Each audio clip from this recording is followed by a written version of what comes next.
What's up, Tursky? This is Two Guys Talking Golf. That's right, man. This week, episode brought to you by Fujikura and the new Axiom iron shafts. So Axiom is the groundbreaking new performance composite iron shaft from Fujikura featuring VeloCore technology, same VeloCore that's in the Ventus. Find a Fujikura dealer near you to upgrade your iron shafts in your existing irons, or when you get fit this season for a new set of irons, ask to try Axiom.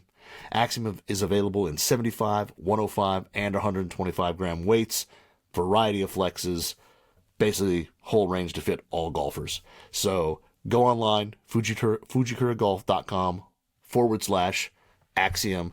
Find a dealer near you to schedule a fitting for Axiom irons. So check them out, man. They're good. I can't wait. I'm going to hit them again next week. So excited to put some more time in on those bad boys. Nelson, we are both fresh off airplanes.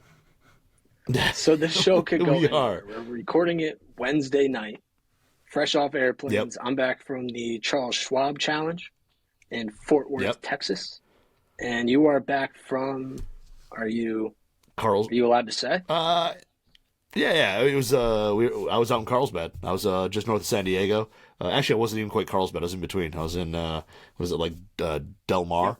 But was there doing a little Golf WRX forum members. Were out there checking out the Full Swing kit launch monitor. Had a big old thing out at the Grand. They had to hit some balls, test it against the big boy launch monitors, and then go play some golf. So it was a great day. Great How was it? How was the vibes? Awesome, man. Guys were super enthused, super excited, and it was pretty impressive. I'm not gonna lie, man. They had the range set up. They hooked each member up with their own kit, so each member got their own. They had them, they had them out on the range, setting them up, dialing them in, getting them all set up, and then you could go over to the a little station they had where they had the two big boys of golf that you see at every tour event, that PGA Tour players are using, and they had a kit right next to it, and they had three iPads sitting on a table, and you'd hit balls, and it would register every shot, and you got to see how close things were. And I'll just tell you that I saw every shot out there. I mean, at most a couple hundred RPM to spin, maybe 1 degree of launch angle, maybe 2 yards of carry difference, but saw one shot 4 RPM difference between the orange boxed unit and the Full Swing kit. Which one's that? 4 RPM. Just orange box. Yeah, just an orange box, So it was a good time. And then the Grand is just an amazing club. So we got to go play golf, play 18, and it was good time. Your boy struggled out of the gate, but then the wedges was just I've got to get the wedges down. But I shot 86, and had some rough. The front nine was I went 46-40, so the back nine I definitely put it together a little better. How much are those Full Swing kits? This is not an ad. I'm just literally curious because if the numbers align to the two big boys, are you getting a good price on that? Yeah, $5K, $4,999, so $4,999. So, and then I think their premium subscription for a year is like $100. So $100 a year for like unlimited shot storage and all that stuff. $5,000. It's not cheap. Don't get me wrong. Like I'm not claiming this is like going out and buying a dozen golf balls, but compared to a lot of other launch monitors, it is substantially less. Yeah, that's kind of in the wheelhouse. I mean, you see 5 figures, it gets a little bit scary. Yeah, it's like I just want to know my like I could buy. Well, I mean, you look at you're like, okay, I could buy a second car, or I could get a launch monitor. Right. When you can buy 4 to 5 Full Swing kits for the price of one of those other units. It's interesting. So it was a good day, man. Members were pretty impressed, and they opened the doors, man. They kind of let you all hang out. Where they weren't afraid to answer anything. Those member trips can be very fun. It's really just a bunch of gearheads who love golf and love talking about old clubs. Like invariably, you end up in a conversation about Mike Taylor grinded wedges, old burners. Like what was your first driver? Then there's some sort of argument about persimmon. Like it happens on every member trip, and I love it every time. Did you hold it down for Two Guys Talking Golf? Like, did any of the members take your money on the course? No, like I think like so when we went off to play, like all the guys at the course, like the people working at the Grand were like, "There's nobody here," because it was kind of an overcast day. It was like 66 degrees, something like that. For San Diego, that's a horrible day. For us Detroiters, that's like summer. So they were kind of like, "Yeah, it's right, baby, Detroit versus everybody." I got the hoodie on. So we got up to the tee box, and we're expecting just no one there, and there were like three groups, like ready to like teeing off, like ready to go, is packed. So we kind of got like a little kind of thrown into the mix, and we didn't talk about like what we were playing, what we were doing. And by that time, we were a couple holes in. And it was just like, yeah, we just kind of played. So I'm pretty sure a couple of the boys there was one or two guys had a rough go, and then there was some good play, man. These guys, I don't think I think I might have been the worst handicap. So, That's rough. Yeah, it was a player's trip, huh? So just handing out, like, I think one guy was a 3, everybody else was kind of like mid to high single digits. So I might have been the highest at 8.9.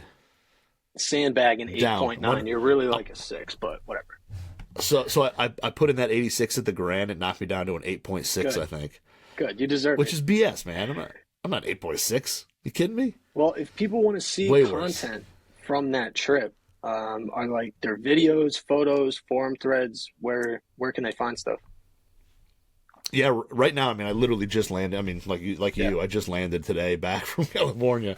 So if you go into the Golf WRX forums, if you go into Golf WRX, go into the forums, there's a big thread in there about the member experience. There's tons of photos, all that. I know I was kind of answering some questions as people asked them in there as well. So, and then these members, they each got their own kit, so they're going to start putting their own reviews and all that as they start taking it to the range. They each got their own? Oh, yeah, to keep. They each got their own one That's to keep. a big old trip. So, good for them. Dude, that's awesome. Heck yeah, man. So they got their own unit, and they get to take it home. And I know these guys are all super excited to go, beat some balls at the range, hit it in their nets, whatever they got. They're looking at some balls. So we'll probably see definitely some more content spilling into that thread, as the days go on. Okay, I love it. Well, I got to play no golf, but I was at a block party. A block where the party? block was hot. And of course, I mean Michael Block. Oh, I mean, is there a better American hero right now than Block? We'll get into more Block. Let me just tease that, because I did catch up with him at Colonial Country Club, did a little interview with him, dove into his bag. But first, we got to talk about the PGA Championship. We both had winning score predictions. I think mine was 5. Was yours 9? Something I forgot like that, what you said. I could have sworn you said 9. It was 7 or... Someone's going to have to go back 7 and or check 9. the tape. But I think you nailed it. Yeah, it was. I think I said 7 or 9. I don't remember which it was, but it was one of the two. So Koepka kind of took the fun out of that one. He's just relentless. Dude. It's almost like he plays with just no regard for like pressure. No, it doesn't. No. Right after choking away the Masters, and he kind of admitted that he choked away the Masters, he was just so locked over the weekend, just showed no give up at all. He wasn't letting anyone have anything. Victor Hovland played well. Like if it was someone else at the top playing that course, God, that course is hard, isn't it? And that closing stretch. It looked brutal. Oh my God. But he just relentlessly fairways, greens, makes putts. Yeah. I mean, the last time you saw somebody that, like you said, locked in, just laser focused, like I'm gonna rip your heart out, was Tiger in his prime. I mean, that was Tiger in his prime, but the difference was Tiger did it every single tournament that he just walked in there and said, I'm gonna rip your heart out, and I don't care. And Brooks seems to only really do it in majors, which is still, I mean, amazing. Don't get me wrong, but Tiger did it every single week. But that little bit of just cold-blooded killer is, I mean, Brooks has it. And like you said, meltdown at the Masters the last week, kind of choked it away, melted down, to come back the next major and win it. I mean, how many people would have, I mean, most golfers I think would have a little bit of lingering thoughts of, oh man, Sunday, oh boy, like a little bit of the jitters. and he just was like, nope, just good luck, come catch me. It's I on. mean, Rory So still isn't over the impressive. Masters. You know, Spieth Yeah. probably isn't over his 12, whatever he made. Oof. Like, these Oof. things linger on, usually. Oh yeah. But Koepka came out focused, confident, ready to win, just completely put the Masters out of his mind. I know he referenced that he learned something on Sunday at the Masters. Like, he learned something. I think he was letting a shot that he hit on the ninth hole carry over into like his 10th, 11th, 12th. Like, he was still thinking about it and didn't get over it. And I think it was his coach, Claude Harmon, I believe, who was talking about what he learned. But yeah, not that he really made any mistakes on Sunday at the PGA, but any small mistake that he made, he just kept hitting good shots, good shots, good shots, hit it to 8 feet, hit it to 8 feet, hit it to 8 feet. You know, just such a well-rounded game. He hits it long. And with this new mental focus, I mean, he finished T2 at the Masters and he wins the PGA. And I know a lot of people are talking about, should he play in the Ryder Cup? You know, should he get a captain's pick? All this. Listen, he's the best American golfer right now. If he's not going to play for the United States in the Ryder Cup, then in my opinion, the Ryder Cup team probably doesn't want to win. Then it's just like, you know, a for-show, support the PGA Tour kind of thing, which I guess they're entitled to do whatever they want to do. You know, whatever the captain elects to do, I guess they can do that. You know, that's their prerogative. True. But Brooks Koepka, I want him on my team. He's like my number one draft choice. Like, what are you going to do? The guy's playing out of his mind. He's proven that, at least for the first half of the year.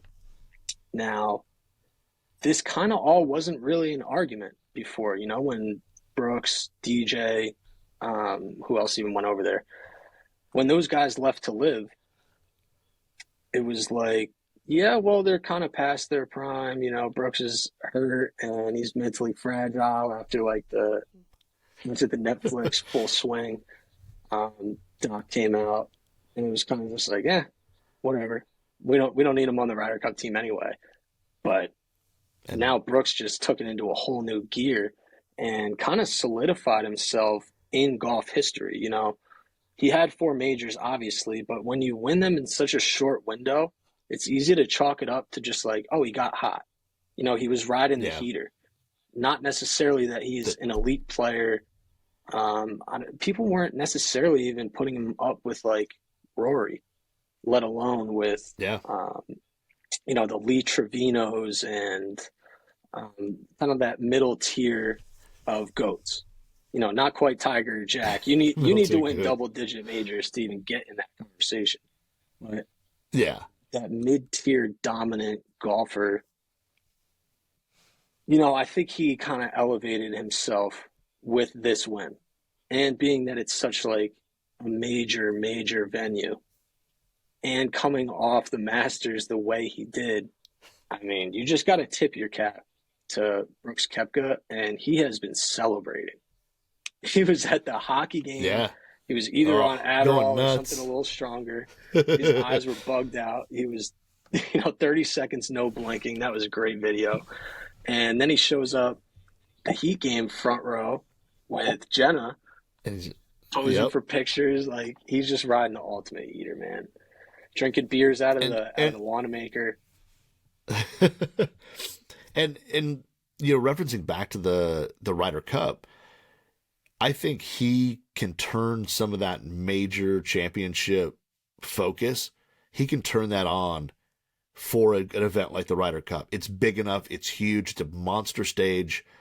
He can turn that on and pretty much and beat anybody.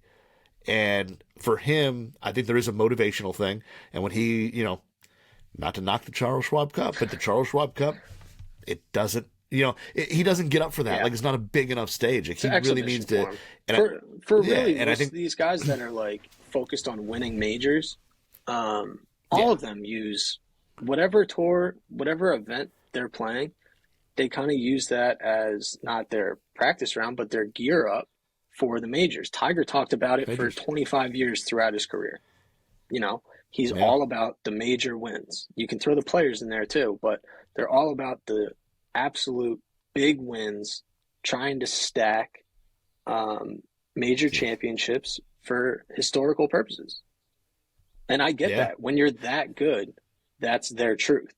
Now, you know, I don't want to throw any mid-tier PGA Tour players under the bus, but you know, every week's kind of a major to them. They need to win. They need to make more money. They need to stack points up. You know, they want to build their reputation, their bank accounts. You know, prove to themselves that they have the skill to compete. You know, guys like Brooks and John Rahm, Scotty Scheffler, Tiger, Rory. You know, all these guys, they have majors circled on their calendar, and they're trying to peak their games at those times. Yeah. That's just the way it is. Exactly. It's just the way it is. Yeah, he's impressive. It's going to be really interesting to see because I mean, remember, you know, you look at like a guy like Phil, and everybody always kind of said like he'll never win a British or you know an Open Championship. He'll never win one because his game doesn't suit it or whatever. You know, as he was kind of trying to do the Grand Slam, and then he finally won one. I look at Koepka and I'm like, which event can't he win? And I'm almost like, I don't know that he can't. I mean, maybe the Open Championship, if it gets really, really nasty, okay, maybe he doesn't kind of have the finesse type game. He would just mentally check out maybe, if it's too nasty. He'd be like, maybe, you know, but the Masters, he's already proven he made 3 out of the 4 rounds. And I think going back next year, if you don't think he's one of the favorites, if he's healthy, man, you better watch out because he's going to be coming for that. And then, yeah, the Open, I think it's all going to be a little dependent on course and condition. But if it matches up decently, he's gonna. There's as kind of young as he is, if he can stay healthy, I don't see where he doesn't complete it. You know, he doesn't complete the Grand Slam. I just don't see where he doesn't. He's got a lot of years to play golf, and if he can keep that focus, stay healthy, man, it's going to be tough. But the other thing you referenced was, you know, he was kind of like thrown aside compared to a lot of the other like greatest because he hasn't, you know, he's done it in such a short period of time. He's now, it's only been 6 years since he won his first U.S. Open to now. It's only been 6 years, and that isn't a long time. I mean, it is and it isn't. And I think he might get kind of, you know, if it was to end right now, he'd probably get thrown into that Johnny Miller conversation where he was the greatest to play it for a couple of years, and then he's just gone. yeah. And I don't think that's going to be him. I think he's going to keep going nuts, and you know, when he has his child, it may change a little bit of, you know, how hard does he grind it out every day, whatever, when he's got a family and that. But I think he's young enough. He's got a stupid good game that, you know, he could easily complete the Grand Slam pretty quickly. Yeah, I think you're right. Obviously, competing the Grand Slam is like, it's a timing issue as well. Yeah. You know, it's hard to win these do you? events in a vacuum as is, but when it's like, okay, I specifically have to win the Open Championship, and realistically, I only have 11 tries left. You can already throw out 4 of the courses because they don't suit my game. 1 year, you know, the wind was the wrong direction. So it's like you only have a certain window to win some of the majors. But I think winning 5, just the total tally of 5, is so much bigger than 4. Yeah. Is that what he has? He has 5? For sure.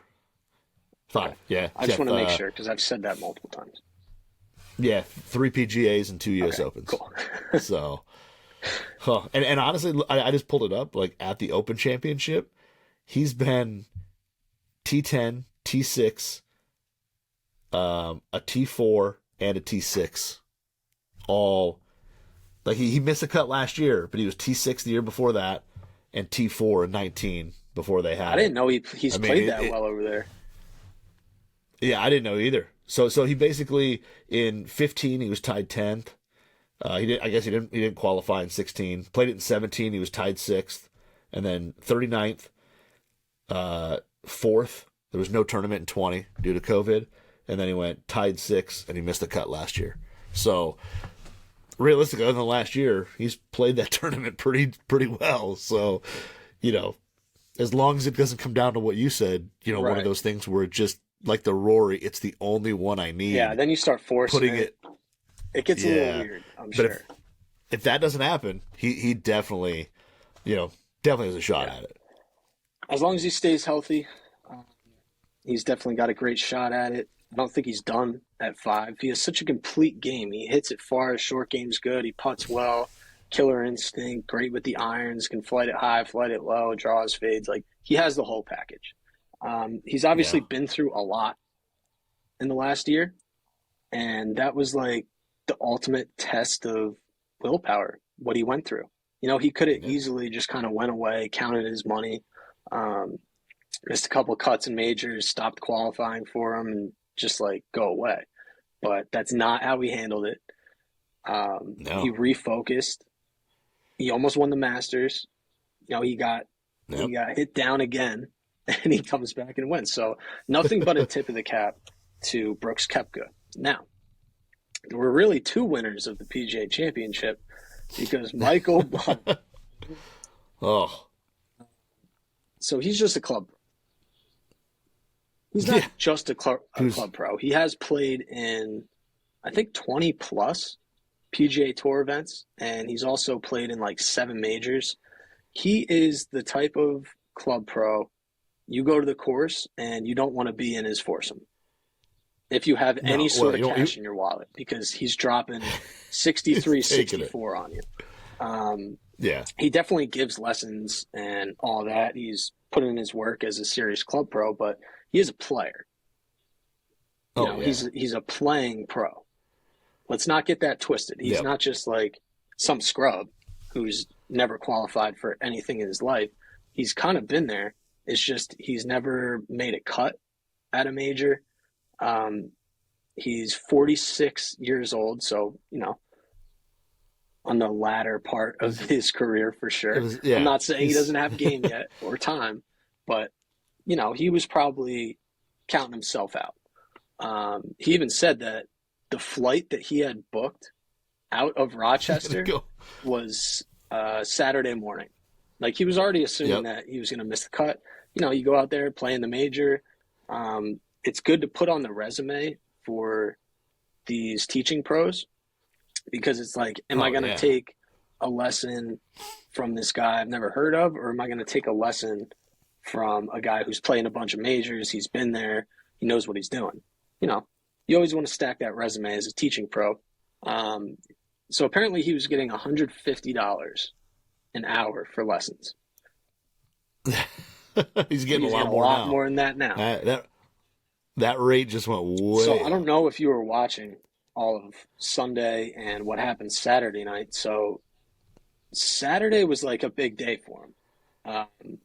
He ends the round T8 in the top 10. It's like he's on cloud 9. He's got the crowd going crazy.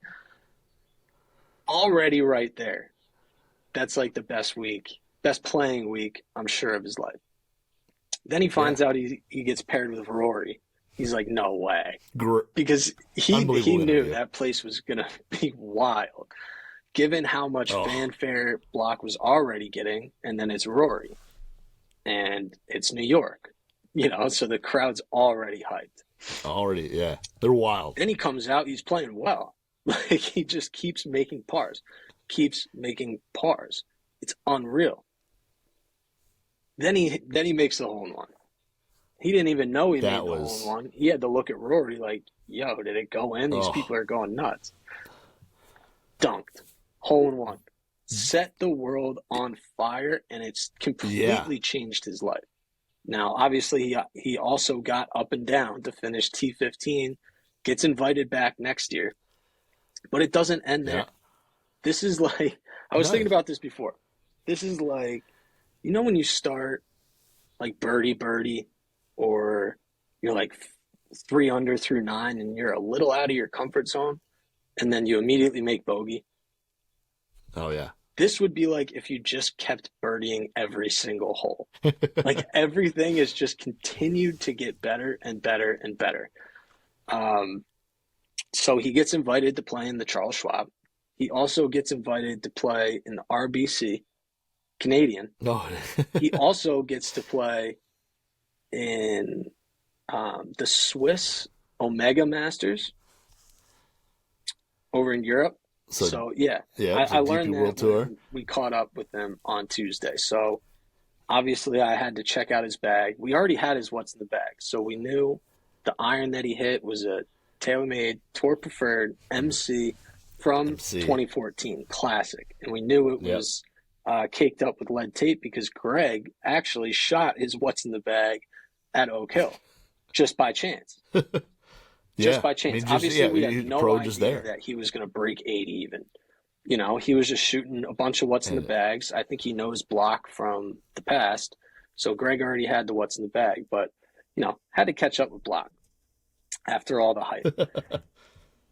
So he strolls in. He's just carrying his Jordan 3s, just got his backpack on. Just yeah. he is I such a love it. He's normal a guy. Jordan Yeah, he's guy. a Jordan guy, normal guy.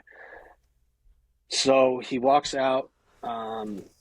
I think he was even carrying his own bag up from the locker room, which is great. You almost never see that. So he puts the bag down. I'm standing right there, and I just introduced myself. I've never met him. Just kind of a congratulations. That was freaking amazing. That was so much fun to watch. So happy for you. Blah blah blah.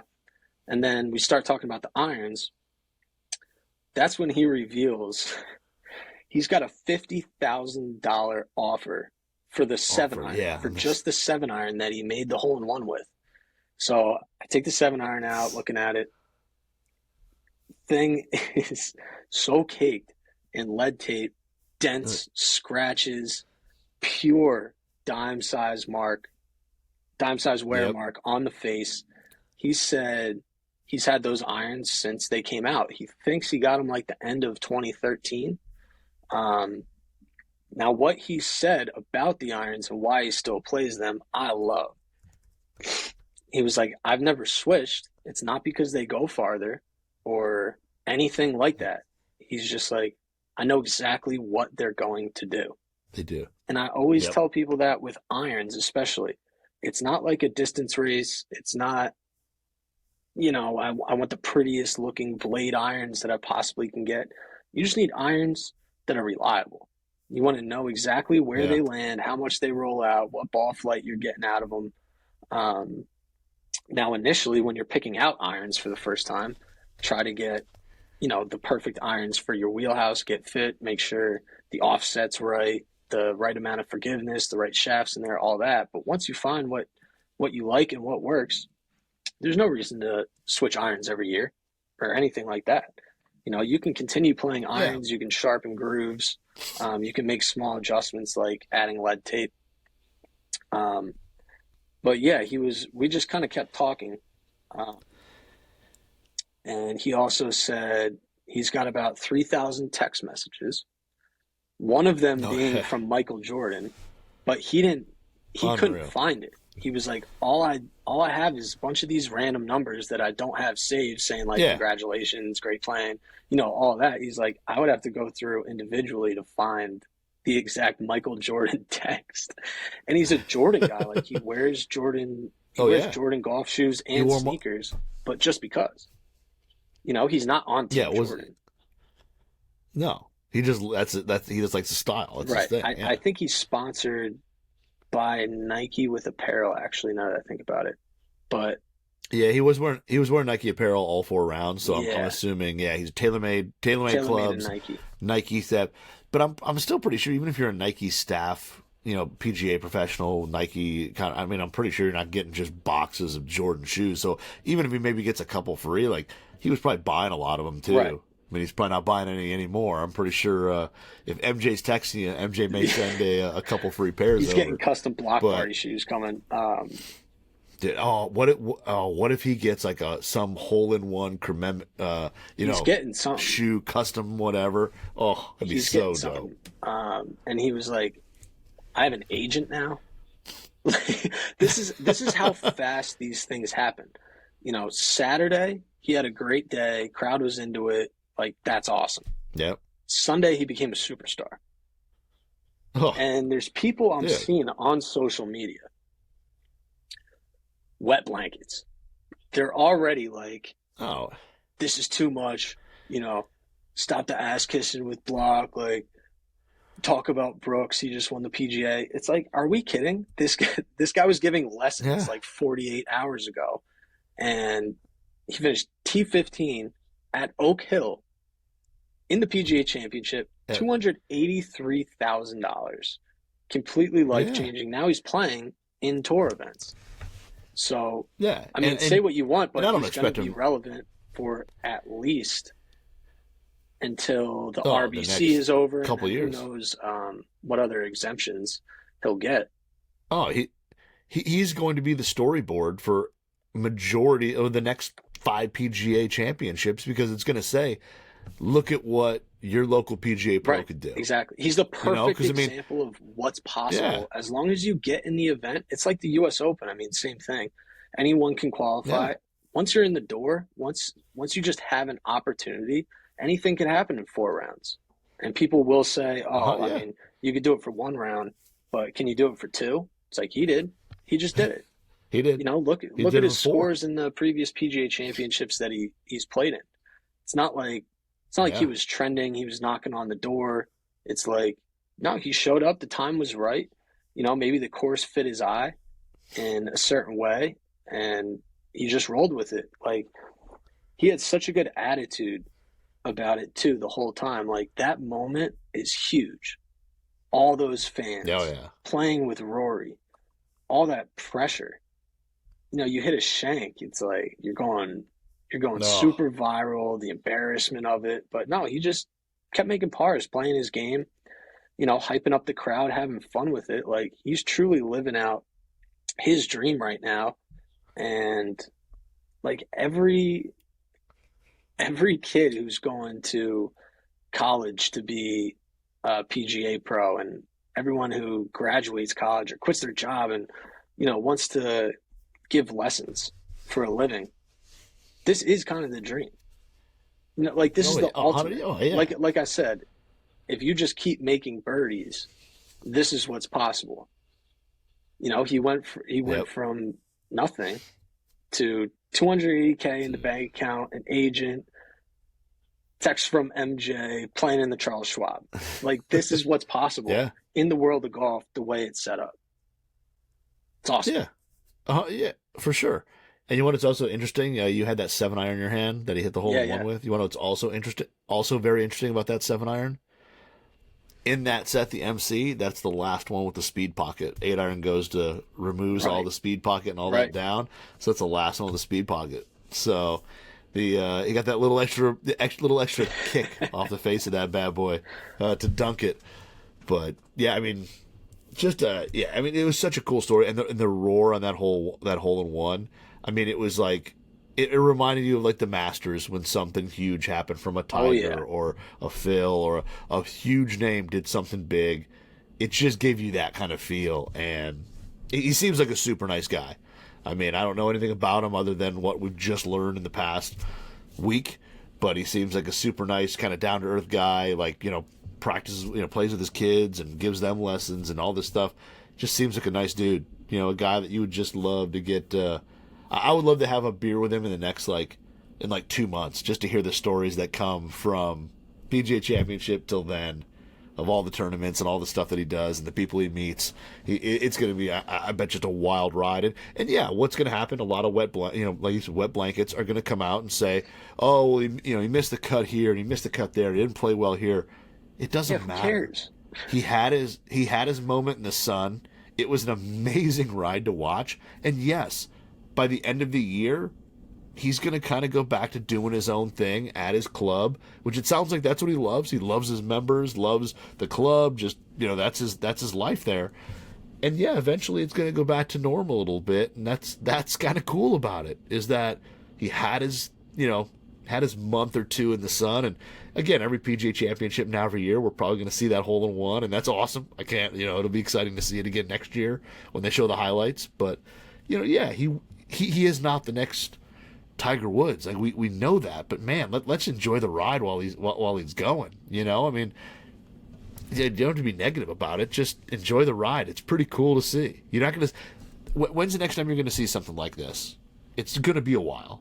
I mean, I can't really recall another time No, that something even close to this has happened in the fashion that it's happened, being that there's Instagram, Twitter, like all this immediate Yeah. access, the sports centers, the big news organizations that aren't even sports related are covering it.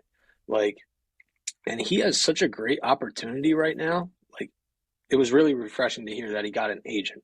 It's like, perfect. Now capitalize on the opportunity, because he's Yeah. got financial offers. He's probably getting offers from different media organizations, appearances, mom and pop scramble to come hit the long drive. You know what I mean? Yep. Like, there's so many things he can do with his life now. Like, the door is completely open. So if he wants to go back and teach lessons on the back of the range, which I'm sure he does because he loves his students and he loves what he does. If he doesn't Yep. want to do that, the world's kind of his oyster right now. He's hot, and Yeah. that's how the internet works. You know, there's these sensations that kind of just pop up, and maybe what used to be just 5 minutes of fame now can be like, Gonna- you know, real, actual Yeah. famous. So it was cool for me to meet him. It's just it's so rare in this profession to like write a story about a guy who you know nothing about, you Yeah. know, because we have so much access and the PGA Tour is, such a small like community at the end of the day. It's 150 guys for the most part going from event to event to event. I know a lot about pretty much everyone that's out there. There's very few Yeah. surprises. This is just like a wait, who, from where, and what? It's like it like kind of Yeah. sends your head spinning. So just getting to meet him and um, realizing how down to earth of a guy he really is. Like, he's truly Yeah. just living his dream. He's enjoying it. He's got the golf channel. He's got this interview, that interview. Oh, you have to go here. You have to go there. He's just enjoying it. Whereas most of the Yeah. veteran guys, it's kind of an annoyance to them. They don't really want to do that stuff. It's like they're solidified. He's just truly living out the dream as if he was a Tiger or a number one player in the world. That's the kind of attention he's garnering right now. And no matter what happens this week, that's like the precursor to, he might shoot 87, 83, and then the ride's over. But no matter what happens this week, what an amazing week for him at the PGA Championship. And I'm so happy that, he's going to parlaying it into more Yeah. opportunities, seemingly doing things the right way. Just a round of applause to Michael Block. The block party's going up this week in Fort Yeah. Worth. If he makes the cut, oh Well, my, oh and my, look and out. I was Seriously. oh dude, I mean it would be Seriously. insane. And I think it's the closest thing I think you can relate to this in other sports is NCAA tournament. You get the Cinderella team that rides Yeah. it out, and like you said, and the cool thing about it is not only do you see this team upset some big names, whatever, but it's an unknown team that you get to hear the story. Hmm. And same thing with Michael Block. You get to hear his story, kind of where he came from, whatever.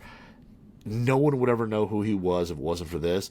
It's the same thing with, like, remember, what was it, Chicago Loyola or whatever, Yeah, yeah.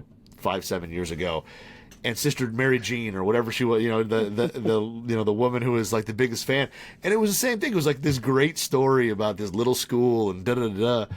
And those are the kind of things we all just love to see every once in a while in sports, and it's just it's that underdog story. So yeah, I think if you want to relate it to anything in sports, I think it's a Cinderella team in the NCAA tournament that makes it to like an Elite Eight or Yeah. something like that you just didn't see coming.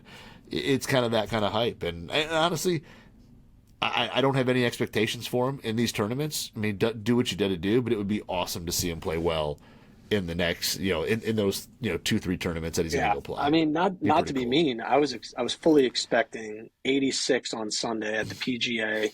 Just Oh yeah. kind of goes away, and it was fun for a second. That's obviously not what happened. So if he just keeps making Nope. birdies and keeps having fun with it, keeps the right attitude about it, I mean, he could seriously keep going because he's going to keep getting Yeah. opportunities. as long as he doesn't shoot 94, 94, like he'll keep getting exemptions just because that's the way the world and the internet work. Like a lot of these tournaments, they get a certain amount of sponsors exemptions and they have to use them on someone. Now, we've seen different events go like the Tony Romo route, the Steph Curry Yeah. route, or just whoever it is, like whatever college award was recently given in the area, they give them a shot at the event. It's like if the block is going to be this hot, it's like they got to give the slots to someone. So I wouldn't be surprised to see more and more happen. And then obviously as the exemption into next year at the PGA. So sky's the limit Yeah. for him, possibly. We'll see. Yeah. At some And, point, it is going to be yeah, we can't wait to meritocracy. Like, he's got to keep playing well.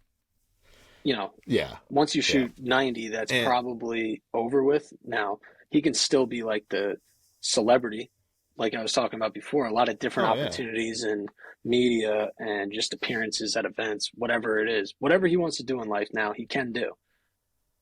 But you got to keep playing well to stay True. out there. That's all. Yeah. Yep. Okay. Now, just quick question. This just popped in my head. What if Liv calls on him? What if they just offer like a $25 million bag? Does he go? Such How a do you not? hypothetical. You but have to. You have to. For a guy like that, you'll never get that opportunity to make that money ever again. I mean, even if it's $5 million, how do you not? It's a $5 million, $5 million 1 year, 2 year, whatever deal. I mean, how you take it? You can't. That's gonna be I mean, you be just crazy. do. Now, never mind. Let's not even go I down mean- that rabbit hole too far. Yeah. Let me just circle back. So we got a $50,000 offer on the 7-iron. Yep. The PGA of America also wants it to display. I'm sure a bunch of other museum type organizations have reached out. He also said that he has other money offers for the club. He's playing it this week. Like it's still in the bag. So for Yeah, now, he's I not don't getting think rid of he's it. planning on selling it. He's probably in the mode of, I need this club to continue playing my best, and I want to keep playing my best because that's how all these things have happened. Also, Yeah. I think the more he waits it out, the higher that offer is going to get because now it's viral. He said it in his press conference. He didn't just say it to me. He said it in his press conference. Now every organization's running that, the club's worth 50K. Now it's not worth 50K. Now it's worth maybe 500. With all the traction, like the value just kind of keeps going up. But I don't think he's ever going to sell it. But I really don't think he's going to sell it. No. He's made so much. I mean, the downside is you either sell it now because this is when the hype is, and maybe a little bit longer, but eventually that cliff there's a jump off and it's going to fall when he is no longer in the public eye. The value falls apart. So you either do it and you sell and you just sell the whole set and you move on, or you keep it and you hand it down to your kids. It's just kind of like, hey, this is what your dad did one time, whatever, and you have that piece of memorabilia. But I think come next year, I bet that thing's worth $5,000. I mean, I just don't see it being worth. If you say he sold the whole set of irons for $50K in 10 years, I don't see where somebody would pay $100 for it. I just don't. I don't know. I guess it depends it's- on where this story all goes. Yeah, it's true. It's true. Depending on where it goes, But that moment will never don't be see- erased. There's No, not at all. there's 8 million Twitter handles and Instagram sites, and that moment's never going away, and it's just ingrained in like sports fans' minds probably at this point. That hole in one, I'll True. never forget. And I was watching it It's too, and unbelievable. I didn't think it was real. I was like, did that just flew in? I was like, that was Michael Block that hit that? No way. oh, Like, how could this moment possibly? That's something you couldn't even dream of. That's how does it like get in a any bigger? movie. If he gets paired with Rory and then he makes the hole in one, it's like, all right, like he probably hit it to 4 feet. Of course in he real does. life. No way he made a hole in one in that moment. No, And impossible. But he he did. did. Sometimes real life Unbelievable. sports can be more incredible than the movies. All right. True. I just have two more quick topics left. The block segment's over. Okay. Just a couple small things from the Charles Schwab Challenge, Fort Worth Colonial Country Club. Ben Hogan has won there 5 times throughout his career. Yep. Some call it Hogan's Alley. Some think Riviera's Hogan's Alley. Some think, I forget what hole it is at Carnoustie, but there's a very tight hole at Carnoustie up against a little sheep farm on the left. Some call that Hogan's Alley. Colonial Country Club. I think that might be Hogan's Alley. I don't know. I guess I'm not the Ben Hogan expert, but it's in the top 3 of courses associated with Ben Hogan the most. So, the Ben Hogan Foundation is also nearby, and they happen to have thousands of his old prototype golf clubs. Now, he started his own equipment company in 1953. This won't be a whole history lesson. I'm just giving a brief little summary, just setting up what we got here. Started his own equipment company in 1953. He was already a tinkerer. His dad was a blacksmith. Like, he was made to be a club experimenter and a club tester. He was basically a human iron baron, and he loved experimenting with clubs. So he had thousands, all sorts of weird stuff. 30 years before the hybrid came out, he was experimenting with a hybrid. That was just the type of guy he was. But so the Ben Hogan Foundation brought out 2 staff bags full of drivers, 1-irons, wedges, all sorts of stuff that they had laying around. Come let the PGA Tour pros hit it. See what happens. See what they say. Love it. So I was hanging out there on Tuesday. I saw Luke Donald come over, hit 1-iron and driver. The 1-iron went okay. He hit a couple chunks with it. Like, when you pick up the clubs, I picked up a couple of them, just looked down at them. Extremely intimidating. Super flat lie angles. Crazy flat. Really? The leading edges are extremely sharp. Not a lot of bounce. Razors. And also, razors. Shafts are steel, but they're like a little whippy. Yeah, that was kind of the Hogan Apex type thing. I would have been scared to hit one because you have to time it so right, and you probably have to rotate and come in like a little flat, or else you're just kind of gonna, dig the club into the ground. Which I did see Luke hit one of those where it flew about 120, but he caught a couple. He was flying in about 225, rolling out 240, hit a driver. Now, the driver face has basically no loft on it. Because back when they were playing really soft, spinny golf balls, if you had like a 10.5-degree driver, like, it's probably going to go backwards. To the moon. So it's really flat face, and they're all hitting, new golf balls that are designed for low spin, completely different construction technologies in today's golf balls. So most of the guys struggle getting the ball in the air. I think Luke Donald flew at about like 245, but there were some others that hit, and I was talking to people there. I didn't personally watch these, but Colin Morikawa, he flew a driver 282, Max Homa 286, and Justin Rose 297. Yeah, he posted about it on his Instagram story, confirming that he flew it 297 with Hogan's persimmon driver with a light whippy steel shaft. Extremely impressive. That's like probably what he flies today's modern clubs. Which I guess is a feather in the cap of people who want to roll the golf ball back. It's like, see, the golf ball is the problem, not the clubs. Some of the stuff, I mean, I was looking at the photos, and there's a couple like of those irons that are prototypes. They have nothing in the back. There's no badging, anything like that. And I mean, the leading edge is like, cut your finger sharp, and there's zero bounce. Yep. You just had to be so precise. And also, it's interesting looking at the shapes of the irons, how different they are. than the stuff we look I at know. today. Whether it's super square toes or big rounded pitching wedges, they just look so different. And I mean, I've got a set of 1972 Hogan Apex blades that were my That's grandfather's. cool. And setting those down, yeah, and setting those down, even you're kind of like, oh man, this pitching wedge, really? He doesn't Like, call it a pitching oh wedge. boy, Apparently, no, this is the what I learned. Yeah, equalizer, he calls it the equalizer. the equalizer, yeah. And so yeah, the shaping on them, I mean, they're intimidating anyway, but like yeah, some of the shaping on them is just really, really interesting and not something that I think would fly very well today, just in terms of pure No, I aesthetics. do think he was obviously ahead of his time in terms of like Oh equipment yeah, design and what he was experimenting with and just the golf swing in general.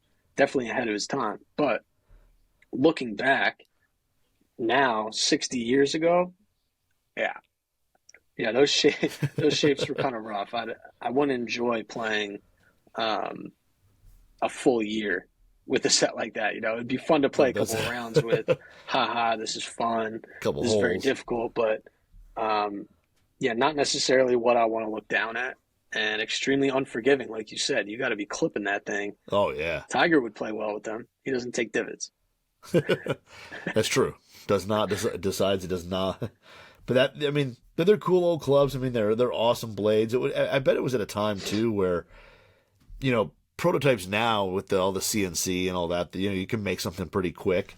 I feel like back then it was kind of the same thing. Like you probably had a huge forge blank, and you could then grind it down to whatever shape, whatever you wanted, and just the amount of skilled workers they had who could work with metal like that. I bet it was something where he could make up some prototypes pretty quick and have them out on the course, within a couple Oh yeah, weeks and hitting balls. And then, oh, I want to change this, go back, change it. And, days, weeks, he'd have that next club out there to kind of really dial in, whether it was a CG placement or a shaping thing or whatever. But definitely very interesting souls. And I mean, I know things weren't cut as tight as they are now. I mean, the mower technology has also yeah, greatly way different. increased. But I mean, those things, even if the grass was long and it was a little lush and all that, man, you had to be precise because, man, if you're off just a little bit, that thing is digging a ditch. Facts. Those Even irons. Whew. I don't want to throw Luke Donald under the bus, but it's the only person I saw hit with the one iron, and that's what happened. It kind of just digs. I mean, it just Yeah. digs, and then the ball goes nowhere. Yeah. All right, last topic. I thought this was pretty interesting. Okay, what do you know about Encore Genius golf balls? So this is the ball that, like, oh boy, like, I feel like it was like 10 years ago and it wasn't that long, but it probably was around like 17, 18, something like Yep. that. It was a ball that they were going to put microchips in, and not microchips like Top Golf has microchips where it can track the ball and it knows what hole it went into and you can score points, but almost like launch monitor-ish type data that you could get data from your golf ball and you could go play with it and it was all that, but you'd get real life data of, hey, out on hole 3, you're hitting this ball, whatever, here's how far it went, here's, the spin rate, stuff like that.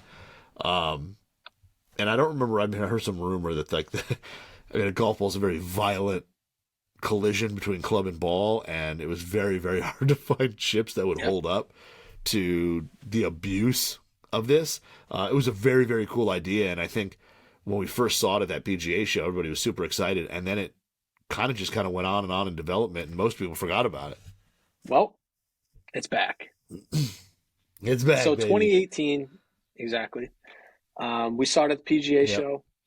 At the time, they raised $110,000 for the development of a ball that had a GPS tracking device inside its hollow core construction. Encore makes other golf balls that aren't GPS that also have hollow Yeah. cores. They have like regular tour balls made with urethane covers. Eric Compton plays the ball out on tour. The Vero X2. It's either the Vero or the Yep. Vero. Either way, that's what he Yeah, plays. I don't remember how to pronounce it. Yep. So, yes, the GPS idea kind of just, in the eyes of the public at least, went away. we just never really heard from it again. There was no Yeah. further development. We thought it was coming out to retail around that time. It did not.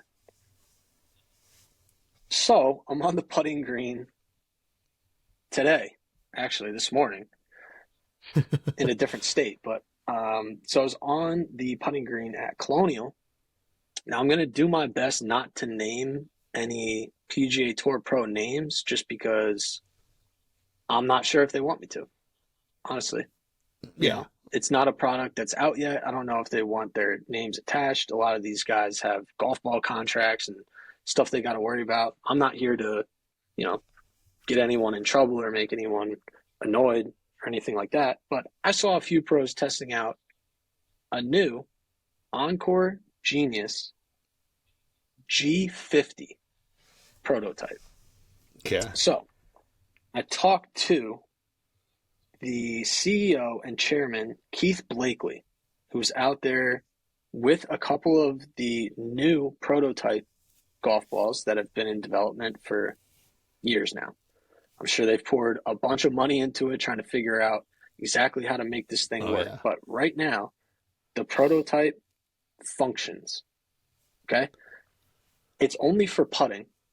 They haven't figured out exactly how to survive like mid-iron strikes, driver strikes. I think all that is going to be maybe years away. I'm not exactly sure on the timeline. Yeah. I don't think he is either. I don't think the designers there are absolutely sure when it'll hit the full course. But for now, you can use it as a kind of putting instruction, putting feedback type thing. So it measures spin rate, launch angle, velocity. It can be used to measure like stimp rating, pretty much anything that's not like directly related to the golf club itself. So anything that's being imparted onto the golf ball, it's able to measure. Now, I think they're still kind of tweaking like the orientation of what's inside because, there's a lot of pieces inside. It uses Bluetooth. So that requires battery. It requires, he was saying, gyroscopic and magnetic stuff in there. Yeah. I don't know exactly how you make a golf ball like this. There's few people in the world that do. And they're probably all at Encore right now. Encore. But they have multiple working prototypes, and they brought it out to the PGA Tour for some testing. Now, the one PGA Tour pro that I talked to personally after the testing, he said, this is going to be huge. And then I said, is there anything weird about like actually putting with it, compared to your golf ball? Is it wobbly? Anything like that? He was like, no, it feels great. Yeah. And I'm talking to Keith Blakely, the CEO, and he was saying how useful it can be for putting instructors, short game clinics, for competitions like challenges. Me and you don't have to be in the same location to have a putting challenge. I don't know how exactly we would figure that out, but that's all kind of capable, and you can kind of just use your own brain to figure out how it can work. But it's a very exciting development for the future of golf ball technology. I was kind of just talking to Blakely a little bit, and I was saying, 20 years ago, I think we all thought that there was going to be Bluetooth in golf balls and we're never going to lose a golf ball again. And, the performance is just going to be on par with every other golf ball, that there would be, it wouldn't negate anything. It would just be Bluetooth in the golf ball, like a small little speck in there. And I was like, why hasn't that happened? And, to his point of what they're working on now is that there's only so much space within the core. Luckily they have a hollow core, but most golf balls, they need the core to be able to get that coefficient of restitution up. They need maximum Yep. speed off the club face, which is why probably it's going to take a long time for them to create a golf ball that can go out on the course. But technically speaking, this golf ball, if it doesn't break when you hit it, you'd be able to track where the golf ball goes. Now, you can only really putt with Yeah. it. You could probably hit chips. I don't know exactly how that works, but he's estimating that this putting prototype with whatever additional tweaks that they have to make, he's circling the end of summer and Black Friday. Those are like his two kind of circled dates. Now, we heard this at the Yeah. 2018 PGA show that, retail was on the way. It was coming. That was 5 years ago. We're hearing it again, but Yeah. this time it just feels more ready, more legitimate. And then seeing it out on the PGA Tour and PGA Tour players testing it and approving of it, quote unquote approving of it. I don't know, just kind of really exciting. It's kind of that new age. It's that extra push into the future. Maybe it never comes out. Maybe another company beats them to it. I'm not sure. We don't know what the future is right now for, this segment of golf ball technology, but things are possible and things are happening right now.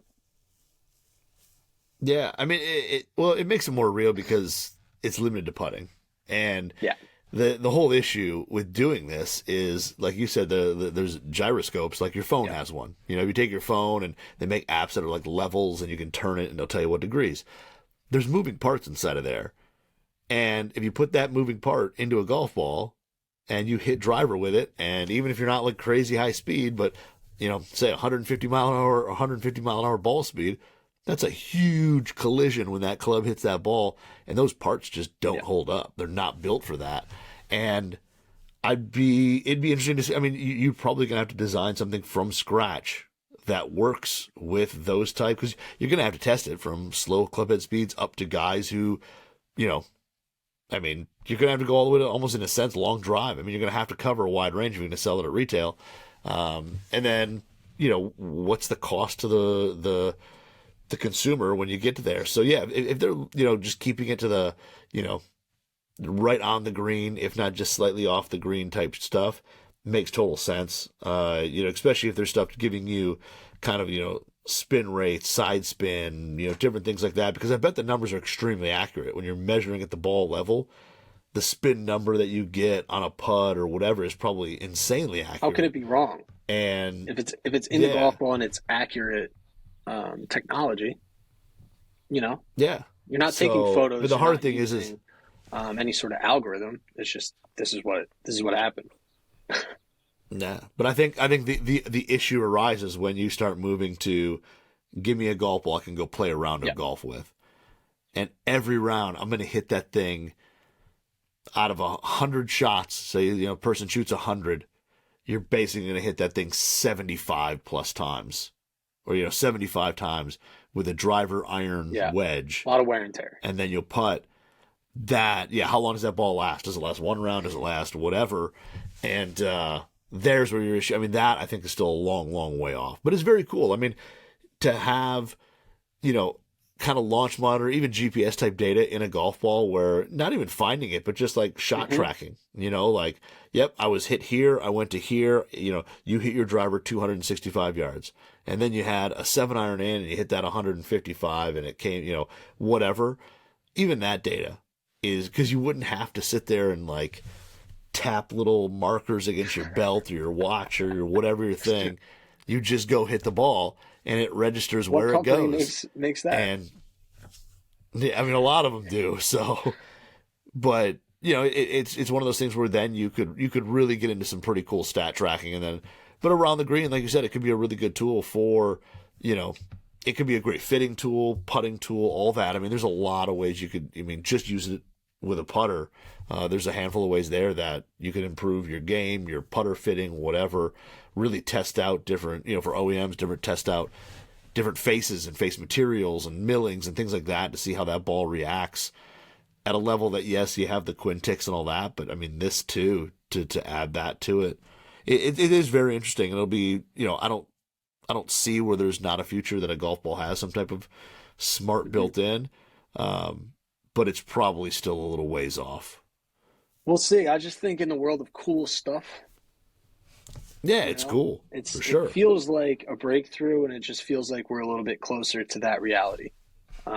Whether it's 10, 20, 30 years off, or maybe it never happens, but we're inching closer to it.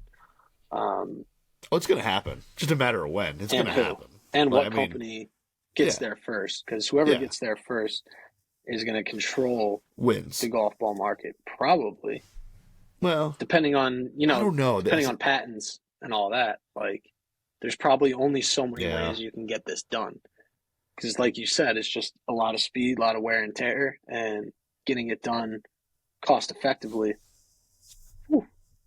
I'm happy I don't have to design this, but it's cool. I get to look at it and follow along. So it's still very cool that Encore's still chasing after it. I mean, I don't think anybody would have 5 years ago, or when they kind of said, "Hey, we're going to do this thing," and now to say, "Hey, man, we're done. It can't happen. We've put a ton of money into this R&D. It's so far off," and da da da. I don't think anybody would have blamed him. They'd have been like, "Yeah, you know what? It was ambitious to try, and hey, it was cool to look at." But for them to keep going and get as close, now to get to a point where they feel like they can sell a ball at retail that you can go putt with and get all sorts of stats and data with that'll help you improve your putting, improve your putter, all that. I mean, it's pretty cool. This was the last thing I was expecting to see this week, but I'm happy that I did. It was a pleasant surprise. And with that, that brings us to the end of this week's Two Guys Talking Golf, Knudsen. I had a great time. Yep. Hey, me too, man. I know we're both jet lagged, so it's time for us to get out of here. Yeah, I think both of us are looking to do a little snoozing and tonight. Some food. It was hungry. I know. As soon as I realized I hadn't eaten, I got up at 2 or 3 o'clock Pacific time, which is 6, and then got home at 3:30 and ate dinner, and dinner was the first meal I ate today. I had airplane pretzels, and that's about it. So. I did have the little granola bar. Had 2 You're of so those. spoiled. So little, it was. All right, Nuds. And listeners, thank you for tuning in. Once again, we will see you guys next week. Memorial is up. Always a fun week. That was Two Guys Talking Golf. We'll see you.